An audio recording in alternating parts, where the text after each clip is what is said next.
that Sydney's sturdy enough that she can withstand Tina's persistent aggression and undermining and sabotaging, and can give it back to her, but in a slightly more digested, organized, contained way.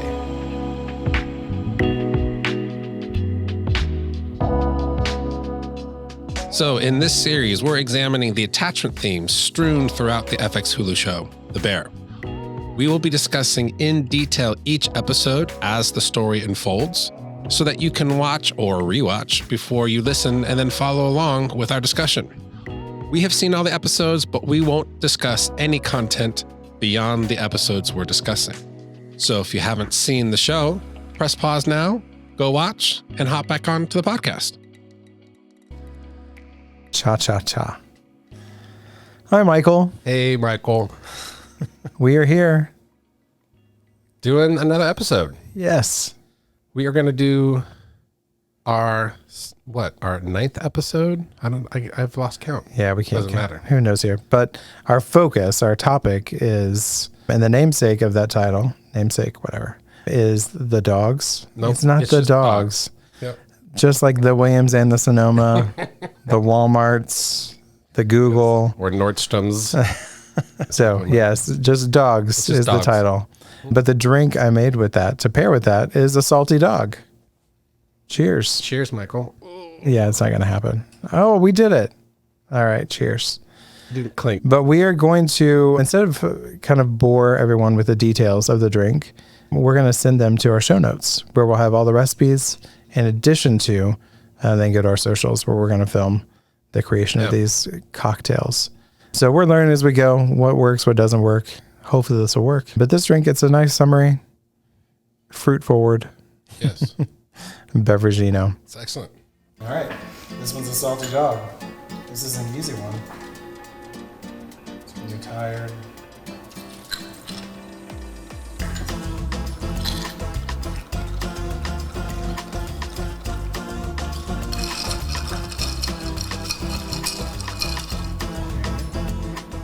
So yeah, let's get into the dogs. Dadgummit. I did that on accident. Dadgummit. That's so country. I love that. I have never in my entire life No, you haven't? swore like that. No. Oh, wow. Yeah. Yeah. Sugar. Yeah. That's funny. That's going to be one of my favorite moments, I think, All right. so far. So the Dogs. title of the episode is Dogs. Yes. And again, what we're doing here is we're applying attachment lens to the FX Hulu show, The Bear.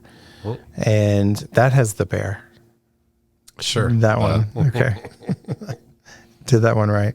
But yes, so let's start with the title and what that brought up for you. Yeah. Well, I've been quite curious about all the different episode titles and the possible double entendre, the multiple meanings, and the way in which the creators, the writers, are using these titles. And when I was just sort of sitting with the idea of dogs and associating themes or adages or sayings about dogs, one that came to me was "Let sleeping dogs lie." And here we have an episode where somewhere maybe 2/3 of the show, we have kids that are all lying down and sleeping. I about lost it. Absolutely. Like I could not believe it. And then we also have a scene toward the end where we have Pete sleeping and sort of lying on first cousin and then eventually beautifully on Carmi. Pushed onto Carmi. Yeah. Uh-huh. And so playing with these metaphors that are used with dogs and that adage of "let sleeping dogs lie," here we have that adage of don't stir up trouble, don't confront things, Don't stir the pot. don't stir the pot. And this is a family system, be it the restaurant or the family in particular, Carmi, Michael, and Sugar, where they are ignoring problems. And Left and right. left and right, and those problems are getting worse than they originally were. They're getting out of hand. They're getting unmanageable. And perhaps partly why Michael may have died is because some dogs were left to be sleeping. I don't know that. We don't know that certainly at this point in the show. Oh, but that's a good point. Unaddressed, not talked about. But to that point, it'll work itself out. And the arc of the show seems to be toward starting to talk about the things and waking up the dogs and getting into some necessary trouble or some necessary pot stirring to confront, to change. But that's hard to do. And it makes me think about why attachment and attachment classification seem not to change so easily across a person's lifetime, let alone across generations. It's difficult to address what's been swept underneath the rugs, what is not known, and we have lots of forces that encourage us to let sleeping dogs lie. Yeah, just to let it be. Yeah. It is really beautiful at the end, though, that word "let lie." That's what Carmi did. He resolved to let cousin or his brother-in-law, Pete, lie on his shoulder. Yeah. Oh, it's so beautifully tender. Yeah. A beginning of a repair, a beginning of an opening, a softening. Yeah. Well, so speaking of openings, that's a weird segue. Maybe, I don't know. What's coming next here? All right. The opening, what we've talked about is the opening has been some form of a dream in most of the episodes, if not all. And this one did not disappoint. Also opened with a different type of a dream. And it's with Marcus dreaming of just creating donuts. Yeah. And in this case, he's sort of in a dreamy gaze of observing this probably famous donut shop somewhere in Chicago, creating these beautiful pieces of art of donuts. And I think it's a really cool symbol of secure attachment. Not that everyone can't dream or dreaming isn't accessible, but there's a playfulness and ability to explore that Marcus is really, it's highlighted in his character. And so even though he has a job to do, he has this creativity and this desire to, and even talked about and challenged of that is these are deceptively hard. Yeah. And he's like, well, let me do it. I want to do it. I want to do it well. And the way he dreams about it, to me, shows this idea that he doesn't have a lot of restriction, not a lot of self-doubt. Yeah, that he's been allowed to play, in a sense. Yeah, absolutely. And something else that stood out to me, and we can talk about this, if this is something or not, but I think sometimes now parents think of how to raise the best kids. We have to provide them everything. We have to provide so many things, have access to so many things. And something I find unique about Marcus is we get a little bit of a glimpse into his life. And I think in a previous scene, he talked about working as in the cook line of McDonald's. Yeah. And this notion that secure attachment doesn't come from extreme wealth. Yeah, it's not required at all of possessions of things. Right. Or being in the top private school or being status. Right. Yep.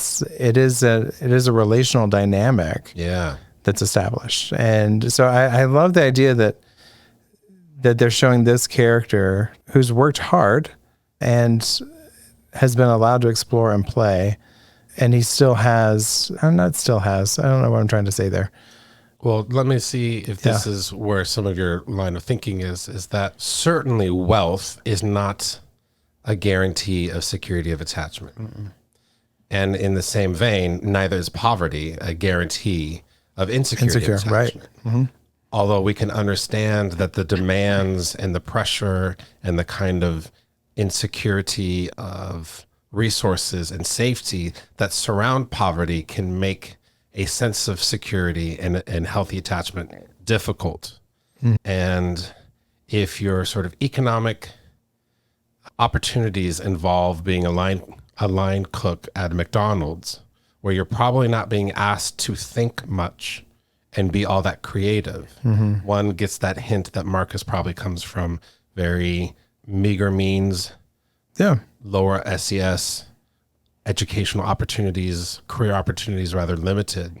But there's something about Marcus that is suggesting that the quality of the relatedness of his caregiving early is allowing this character to so freely explore an attachment.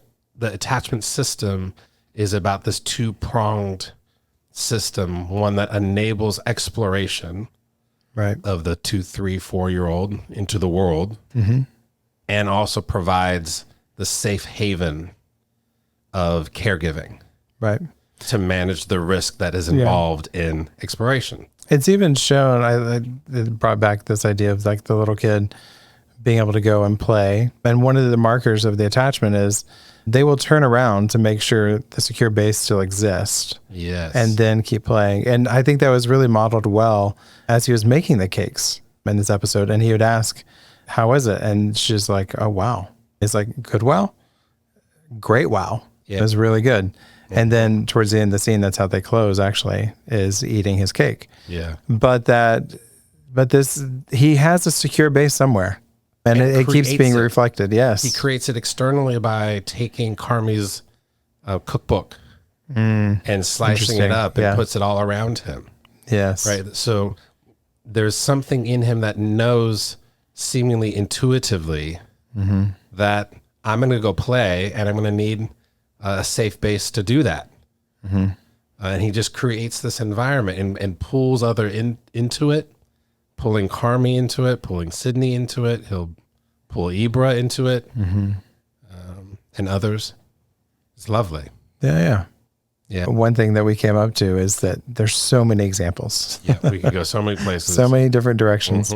I think we both said one of the most memorable and significant relationship dynamics and attachment structures was between Tina and Sydney.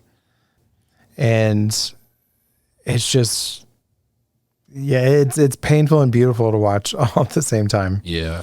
So let's start there. Let's keep going with Tina and Sid. Well, one thing that is really clear to me is the kind of difficulty Tina has in recognizing safety, in receiving positivity, support, encouragement, kindness, or respect. Right. It's always registered through seemingly this lens of danger, A threat. and it causes her to misread other people's intentions. Right. And that's a very difficult way of living, and you end up often going without that which you need. And so we see that happening as Sydney is tasked with the brigade position of being the Sue. And she's here to check and support Tina's work, but Tina's going to receive it as criticism, judgment, catching her to fail, almost even wanting her to fail, much like the way Tina was behaving in episodes 1, 2, and 3, where she is actively sabotaging other people, which of course is sabotaging her own work environment. Right. So this one of the opening scenes of Sid coming up to just doing her job as Sue, checking in, giving instruction. And it seems that Sid recognizes, there's a rupture. There's a continued rupture. And she tries to pivot and go a different route. And she tries to relate. And the way I'd say it is she tries to attune to Tina. That maybe you're feeling threatened in this way. So let me reassure you this way. Right. Which I want to pause there. Have we talked about attunement? I don't think we actually have. Okay. It's an interesting omission, and it's maybe so assumed in our line of work. So let's go there. Attunement, when I think of it, how I describe it to my clients oftentimes is I really have the image of an old dial-in radio. And so the idea of attunement is to tune in, to get it to that perfect exact dial point. So there's no static. It's a very clear signal. Everyone's hearing the exact same thing. There's no discrepancy. There's also no judgment or fight over what is being said. It's a shared experience of understanding, collaboration. And so attuning to the need. Another image I give of that is sometimes it's easier to do between a parent-child dynamic than it is in a partner dynamic of equals, because there's not as much threat. And so we have a little bit more curiosity to attune to a child. And I'll use the example of like a crying infant. We'll often go through a list of what's going on. Are you hungry? Are you gassy? Do you need to go? Did you poop your pants? Did you, like, whatever it is? And then once we go through that list and we arrive at it, I think one of the most common things we do is we go, oh, and then we attend to it. Like that's to me is attunement. Yeah. It's a descriptive way to talk about it. Yeah. Any other way you would? So let's just stay with the sort of parent-infant framework. Attunement is that capacity to accurately read the nonverbal cues that are often emotionally driven of needs in an infant. Yeah. And some people are exquisitely very efficient at accurately deciphering certain kinds of cries, the cry of hunger, the cry of a diaper change, the cry of a gassy baby, or tiredness, cranky, the tired of boredom. And they tune in, meaning that they then make their mission to attend to that need, so that there's an alignment, a congruence with the dial and the frequency. Another, I think, important element is, and I pull this from Siegel and Hartzell's seminal work of Parenting from the Inside Out, where you have the story that they use is, here you have a child that's been playing outside and comes beaming inside, throws the door open and it just wants to share something with you. Yeah. Something that they discovered, and it's in their hand and they want to show you it, and they do, and it's a cockroach. And they're just thrilled with the excitement of this interesting insect and the way that it moves and it's shaped, and that they found it, and they want to share the story with you. And so our task to be attuned parents, or attuned caregivers, or attuned lovers, or attuned coworkers or friends, is to mirror, to tune our internal world to their internal world. They're excited about the cockroach. So what they're needing from us as caregivers is for us to tune our internal world to theirs and be somewhat equally excited about the cockroach that they found. And that is terribly difficult. Disease-ridden, disgusting. Actually, cockroaches are quite clean as an insect. Okay. We'll fact check later. They just happen to be often around places that are not clean. But the actual cockroach is actually quite clean. Anywho. Sure. Yeah, somebody will fact check us. I'll probably be fact checked on my way home by Mr. Ashenfelter. So that's hard for us to be excited. Right. And we want to often get rid of what we're perceiving as a threat. And that can be such a misattunement, because we've missed the child's excitement. We've missed their desire to share their life with us. And the best case scenario, sorry, Siri. The best scenario is that we are able to join them in their excitement while ushering them outside and not quite teach them yet that insects live outside, but join them in the excitement. Come show me out here. Yes, come show me. I can't wait to learn all about it. Show me where you found it. Yeah. While internally you are managing and holding and binding your freaking out that there's a cockroach in the house, and your own squirmishness of even holding an insect, and all of your phobic association. Right, because I think quite naturally a lot of people are like, gross, get it out. That's right. Don't do that. Don't touch that. Yes, and even maybe you slap your hand. That's right. Or scream. Yeah. So that would be a misattunement. That would be a misattunement. Yeah. But attunement is that ability to tune your internal world to your beloved other, whether that's a child, an infant, a lover, a coworker, a friend. Right. So that what's happening in your internal world resonates empathically in my world. Right. Not that I have to agree with you. I don't have to be excited that you brought the cockroach in, because I'm not, and I'm going to teach you not to do that again. Right. But what I am excited about is that you want to share your excitement with me, that I'm the one that you wanted to share that with. And I'm excited that you're discovering, and I'm excited that you're exploring. Exploring and playing. Yes. And all those great things. Yeah. So, so Tina and Sid here, Sid tries to attune. Yeah. And so whether you call it a misattunement or not, it didn't land. That's right. And in part because, as we were talking earlier, the characters of Tina make it very difficult to attune with. Right. Because we currently see Tina as disorganized, attached. Yeah. If we were going to conceptualize and categorize, she might be best understood in that disorganized classification. And so what makes it difficult is that even though it's an act of care, like Sid comes and says, oh, I've been a woman in a kitchen. I know it. So she's trying to relate. She's trying to say, I see you. I'm with you. I'm an ally here.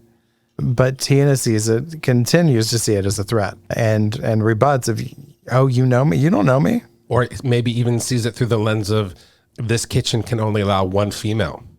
And you're here, on my territory, and I'm going to be kicked out of something that I need and I love. That I've been a part of for so long. Yeah, for longer than you've been born. Sydney's been alive. Yeah. Yeah. Whatever the lens is, whatever the thought process is in Tina, it's likely emanating from this insecurity of attachment, likely disorganized, causing her to use a whole range of seemingly mixed matched strategies of attachment, threat assessment, and threat management. And that makes it very difficult for someone like Sydney to come and relate and attune to see what Tina really needs. Because Sid knows she needs to peel the potatoes differently. She knows that she needs to make the sauce and attend to the sauce a certain way. Right. It's a new recipe. But she's got it. Got it. Leave me alone. Leave me alone. Don't help me. Yeah. And it's such a good, it's like I see that couple in my office every day, all day. This dynamic of a really sincere attempt to connect. But because the defenses are up, they can't see it, and it doesn't reach them. It doesn't attune perfectly to it. But what I love about what Sid is doing is she's providing a consistency. She's pivoting, but she keeps a baseline. Yeah. Of this is my role, and I'm going to stay in my role, and basically I'm just going to keep going and hope you join me eventually. But I'm not going to waver. Yeah. Am I getting that right? You're absolutely. There's one, I think. Your face says different. Well, yeah, that's right. Because I wasn't sure we were going to go there yet.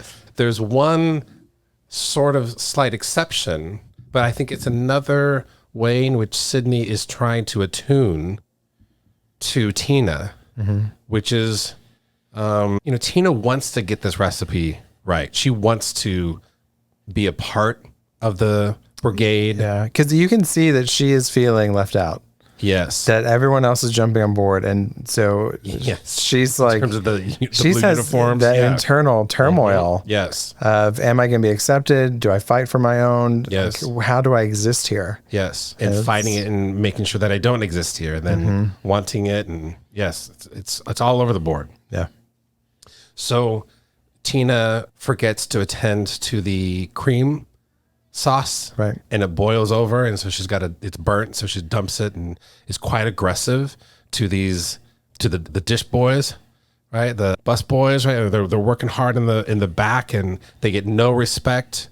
And I think Tina would respect them, but she comes in real gruff, and they're kind of like, yo, and she's like, I'm so sorry. Yeah, she caught herself. Yes. She caught it. This is not how I like to treat them.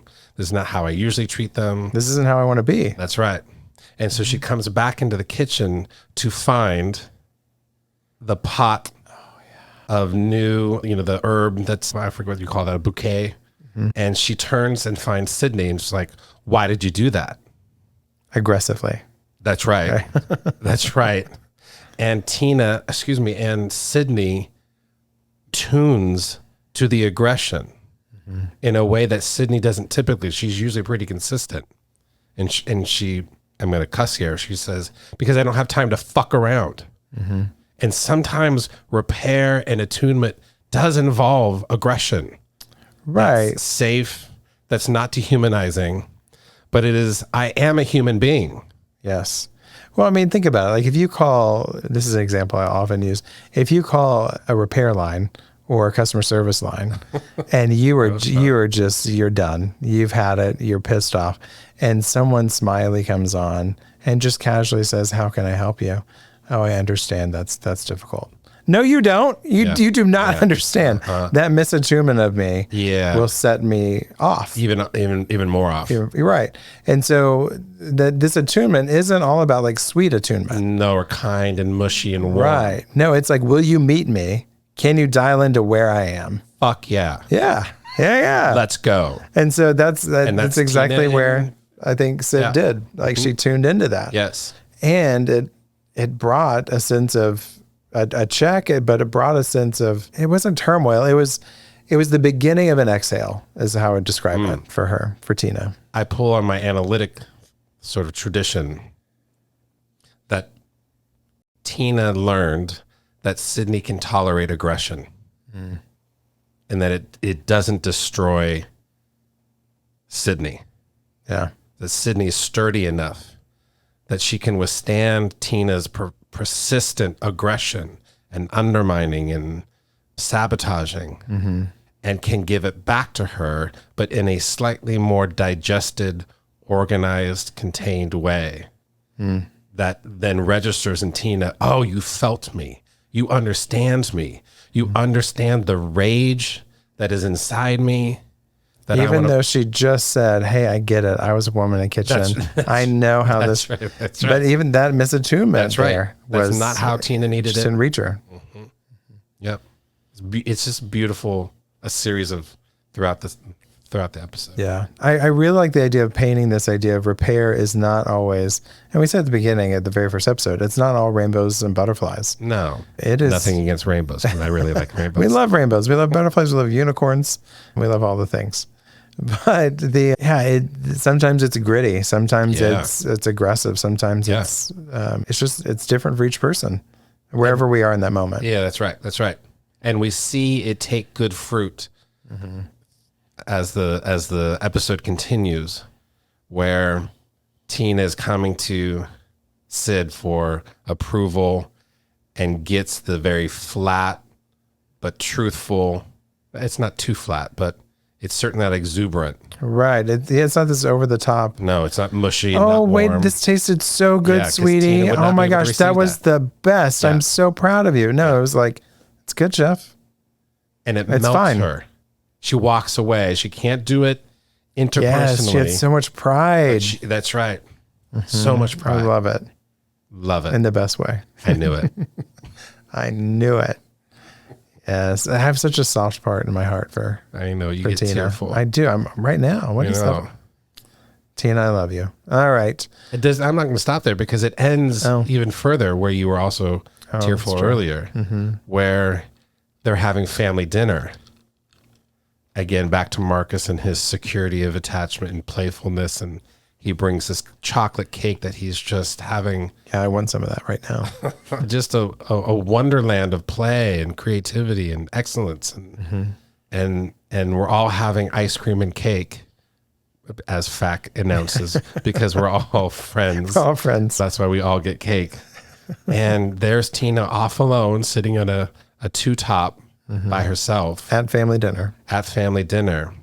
But you can see her soaking in love, attunement, security, safety, while we've been in the process of exploring. She learned a new skill. She learned a new recipe. She learned a new capacity, including I can fail and receive help. I can stay here. I have a place here. I belong. I'm known. I'm understood. And you can see it in that closing, probably like 5 seconds Right. of Tina just softening into it. And she does. She exhales. She takes a deep breath. Yes. Great. And lets it out. Exhale. So beautiful. Sydney and Tina. Seriously, what is this? All right. So that's those two. Their story is a lot of fun to watch evolve. Again, there's so many more examples. Yeah. What else do you want to do? No, we're about 30 minutes into this. I see my notes over there, and that's not really helping. So I'm still crying. I know you are. We can take that moment. You sit there. Do we need a commercial break? It probably will be there. When the Right commercial here. break comes.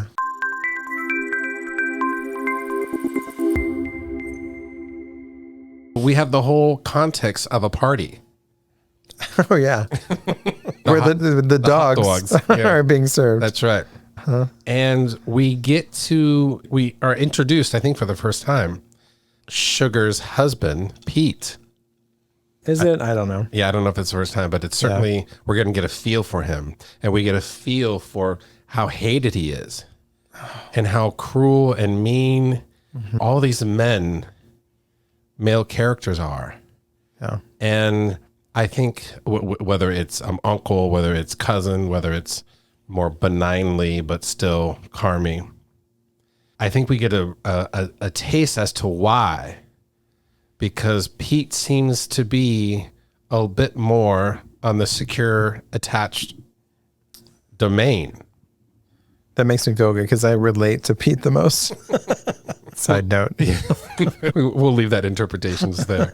And so Pete and the way that he enters into the kitchen where people are just crapping all over Carmy. This older generation, it must suck to be you. What's it feel like to be a loser who works in a kitchen? Yeah, like the statements are awful. Yeah, the confusion of Carmy and his brother Michael. His brother who died of suicide. Yeah, I thought you were dead. No, I thought you killed yourself. No, that was my brother. My brother. It's like, and just walks off. that's right. It's like, oh, Like this. Oh, well. This family. This is. yeah. And so you have this cacophony of men that are being aggressive and disrespectful, dishonoring. And in comes Pete to come see Carmy. To see him clearly. And I think we'll get a taste later in later scenes, partly why that is because he sees Carmy through love, the love of his wife, Sugar, and the way that Sugar really loves Carmy. Yeah, and so he defends. He sets the record straight. He gives an accurate description of who Carmy is to a bunch of these older uncles, family members. Right. And speaks of the accolades and the pride he has of Carmy and trying to invite them to be as excited and congratulatory and proud. Proud. That's right. And it just lands so flat On them. And go ahead. And to Carmy. That's right. Yeah. He also doesn't know what to do with it. That's right. That's that insecurity of attachment and the inability to digest good. Right. That's why it matters. He could digest. He could play with, move on from everyone else talking about all the negative things. Yeah. He was like, haha, that's a good one. And he appears not to be affected. That's right. That someone just brought up his brother and by suicide. Right. And he appears unfazed by it. But then here comes Pete with compliments and affirmation and the truth. Right. And you get this sort of, I feel awkward, stop talking. Which plays out again when they're out there by what kind of Kool-Aid is it? Hector. Yeah, Hector Cooler. Yeah, someone in the show really likes Ghostbusters. Ghostbusters. Well, partly because the writer is a Chicago native. Oh, okay. And when they say rest R.I.P., whatever his name is, that's the writer Oh, okay. who had recently died. Oh, Maybe a couple of years ago in terms of the making of the film, Yeah. the show.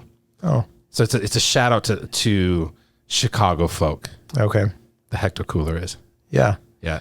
It was but in their communication, Pete is trying to reach out. Pete's trying to attune to him as well, and Carmi rejects it. Yes. And he's like, no, I'm jiving here, or what? I can't remember what adjective he used there, but But he's vibing with all of his hot dogs that he's making. He's busy. right. I've got to do my thing. I don't have time for this. But Pete's also coming with confrontation. It's not just attunement. that's He's true. also handing him his ass of, look, I'm living with the sister that you're not returning calls to, yes, that's feeling abandoned by you and is worried about you. Yes. I'm having to hold all that. and I see you. I know what you're doing. Yeah. And I'm giving you a hot dog sandwich, maybe of truth, served with ketchup. It reminded me of Al-Anon, folks that are in Al-Anon are working 12 steps in that sort of fierce pursuit of a truth. The kind of when you get sober, you get secure. That's the promise of recovery. Okay. And it's the counter to letting sleeping dogs lie is no, here's we're gonna the truth talk about of it. things. Yeah. And it's done in an effective way, even if it can't quite be digested and made sense of or entirely integrated by Carmi. But it's all part of a arc of shifting people toward security. It's how I see that through an attachment lens. Yeah. Interesting. Yeah. And that's the scene that opens up to, oh, I'm really tired of all of a sudden. And oh, wait, is it normal that everyone's so quiet? Is it nap time? And then you have kids who apparently have had a taste of Xanax. Yes. Which it's a comedy, so we're laughing. That's right. Even though it's a serious issue. The mental health side of me is like, we have to, we're going to address this, right? Yeah. But everyone in the family is like, oh, that's odd. It's kind of nice that they're quiet. That's not appropriate. Yeah, no, and it reminds me of all the truly or eventually ineffective strategies when we're in our new lives as adults of managing anxiety, the abuse of Xanax that cousin is doing to treat his anxiety, and that leads to him callously or clumsily, or I assume it's accidentally drops his bottle of Xanax into. Yeah, they weren't really clear about that. No. I imagine it was there, left open, and Carmi was cutting up all the fruit. And so my mind is that he was just like grabbing all the fruit Sure. and just dumping it into the container. But It's why? that whole way of this is not really how we quiet our nervous system. We quiet it in relationship. We quiet it in true security, true safety, love, or goes by many names, I suppose. Yeah, love. I think one of the avenues to get there was the attunement piece. Like that's how. That's right. Yep. And it's not always going to come through lovey-dovey, but No, that's it can result in that feeling. yes. Yeah. The fierce kind of love, the kind of love that is You love me enough Sydney. to say something. Yep. Barking back at, clapping back at Tina, and the kind of love that is Pete getting kind of aggressive with Carmi, but appropriately aggressive. Yeah. And I think it's partly why Pete is a little bit more received by Carmi toward the end of Nowhere. Pete has also drank the Kool-Aid of Xanax, and so he's fallen asleep. And Carmi receives him ever so softly, and then sort of whispers, even though Pete is not probably conscious enough and of sober mind enough to hear it. But Carmi says, I'm sorry. These beginnings of repairs, you see this arc of these characters moving toward repair, security of attachment. Yes. It's gorgeous too. It is really gorgeous. And there was another really sentimental scene where it's Uncle and Carm, and they are looking at, Carmi catches a picture. And one way we talked about earlier is that it was a relic that it wasn't deleted, didn't get swept under the rug. It was something that's there to encapsulate a moment in time.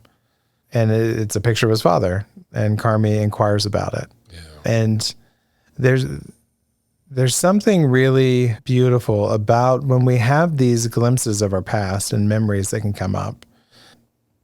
I've been debating where to share this.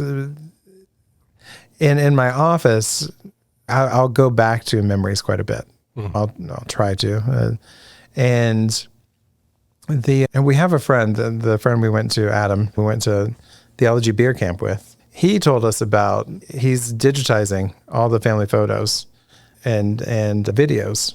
And I was like, oh, that's fascinating. I was like, oh, to be able to go back and actually see would be fascinating, especially with this lens of attachment. Because when I do an interview with clients, part of the question I'll ask is, do you remember being held by either your parents?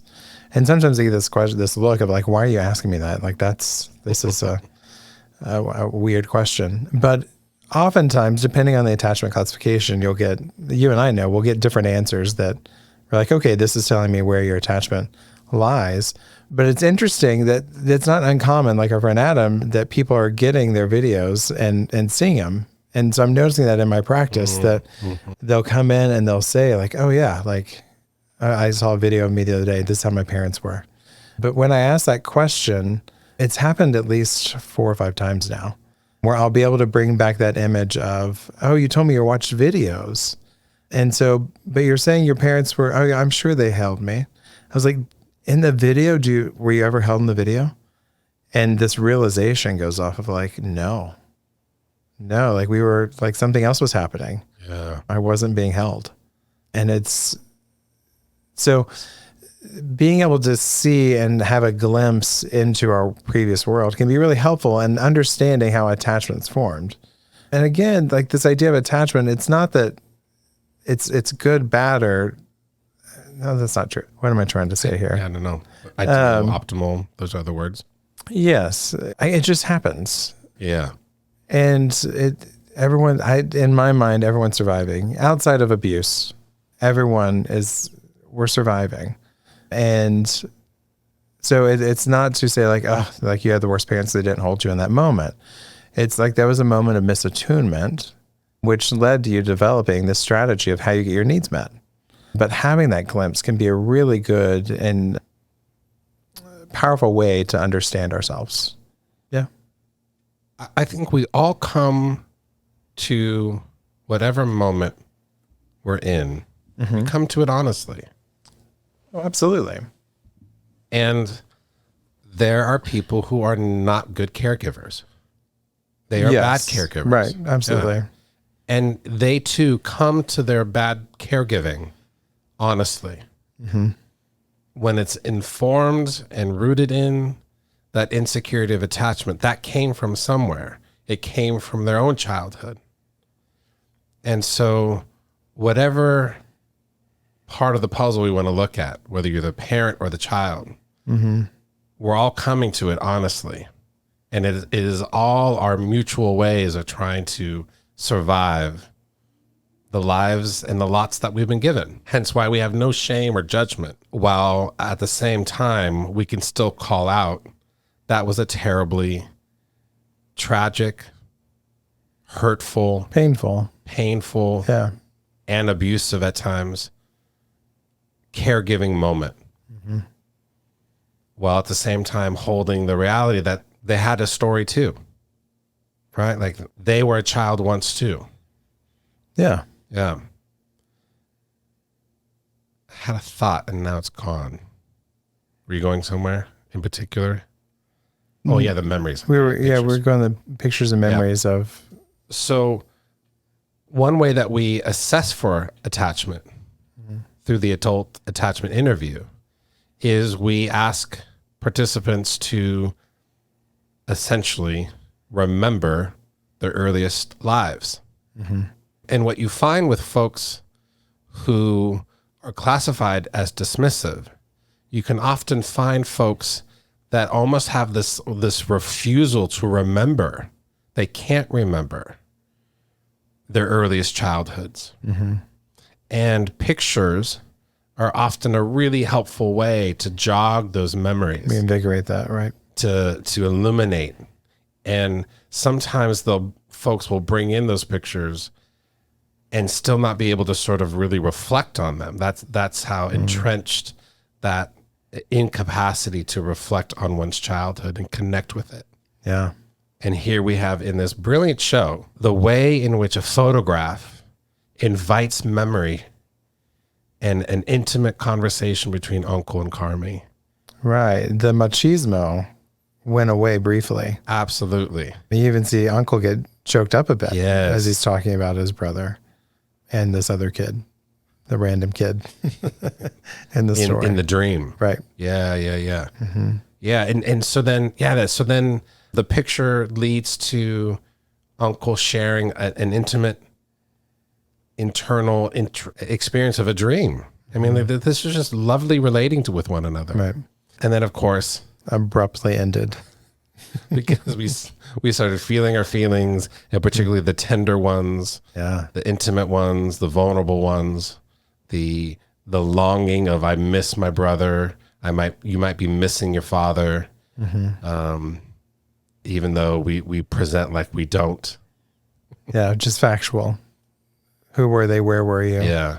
But they broke character for a second and started to sustain emote. it. Yeah, right? but they couldn't sustain it. And they reverted back to their old strategies of not having needs. But that is, I'm glad we brought this up. I think it's a great image and understanding of the dismissive-avoidant, in that what I see in my office is going to be, if we're talking about the past, it's usually going to be a very dismissive understanding of the past. It was fine. My parents came to all my games. Yeah, we might call that idealized. Yes. Yeah. Yeah. So they showed up. They were there. But the idea of like the emotion or remembering how I felt, how I internalized who I was with them, how I felt seen by them, not seen by them. It's just, no, I was a kid. What else? Yeah, the ability to recognize that I would have needed to have been understood. I would have, the inability. Or held. Or That's right. That's right. And therefore it just doesn't register that I would have needed that and therefore didn't get it. And so I can assess it was a good childhood. right. I had all my basic needs like food, shelter, and being picked up from school. Right. So dogs. The wugs. Do you have, I thought about looking up like what all they're putting on their hot dog. A Chicago hot dog is very specific. Oh, yeah. Do you, I don't know it well enough. but you go to Chicago every year. I know, but I'm not Processed get- pork yeah. or beef. I guess it's beef here. Yeah. Well, in this show, yeah, but in this episode, I appreciate the way they do it. The Chicagoans. And their hot dogs? Yeah. Okay. I was actually a little impressed with, like, this was a kid's party, yet the catering was for hot dogs. Like Carmi had everything very well Well, that's right. appointed. Like it was Yes. Michelin star hot dogs. As one would expect. Yet there's another maybe moment of attunement to talk about. Of Carmi has this ability, he exercises his ability to attune when he is looking for ketchup, and because he knows he's able to keep children in his mind. Right. Even though this is not the kind of hot dog he would like, even though this is not the kind of food he'd like to serve, he recognizes and understands the assignment that I am making hot dogs for kids. For children. And therefore they want ketchup, where cousin can't keep in mind. What kind of asshole puts ketchup on their hot dog? That's right. An asshole. Right. Like, and it's this example of a brilliant moment in Carmi that he can attune. Outside of himself. Therefore, attunement. Attune. Yeah. Yeah. And cousin just can't, comically, yet Without the Xanax at this point. sure. And then that dumb inflatable hot dog in the midst of I guess that'd been his way to attune to the kids. Richie was attuning that way. Being playful. It's not lost on me too that they've introduced that he has a daughter, and that he's at this kid's party. And yeah, there's something there. We'll see if it comes up later on in the show. Well, but it definitely demonstrates something is impinging on cousin's mind that isn't children, his own child. Yeah. Something else is impinging on his mind, which is, I got to get safe because I'm at an unsafe spot because uncle's here and uncle's going to disrespect me, or he's going to misunderstand me, misattune me, which happens in terms of the phone call and having called Michael versus Richard. Cousin. Yeah.